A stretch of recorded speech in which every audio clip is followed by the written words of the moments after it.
Boy si gargaaranii warri haramaa hundi nuun boo'innis. Boy namni haramaanis quba qabaata. Ilmaan kee kanaas si hojii guddisnaa homaatti fayyadamni keenya Hamzii Abduu nu kannee biyya Ameerikaa irraa obboleettii teenyaaf qarshii 23,700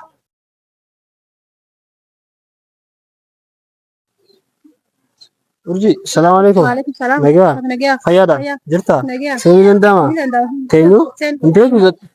Atara dhaabbatta? Ottoy. Ayyee taayaa. Hojiin akkan Amaan jirtu. bareedduudha. Bareeddu.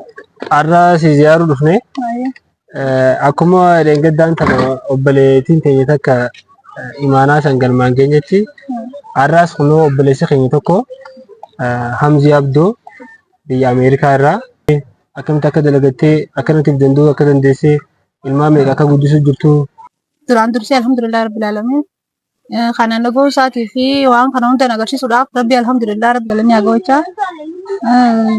Isinis galatoomaadha. Warri akkanatti jawraabee qilleensarra nagaddiisee gargaarsa kana akkana godhamu warri na godhe hedduu galatoomaadha.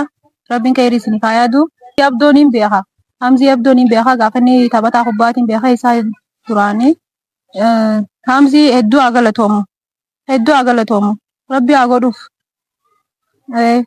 Rabbi haa godhuuf kana dura dabree nama hiyyeessa harqalleeyyii hunda gargaaru rabbi isaa haa godhu. Rabbi haa godhuuf. Waan hin joon hin qabu hedduu haa galatoomu. Keenya Hamzii Abduu nu kannee biyya Ameerikaa irraa obboleettii teenyaaf qarshii 23,700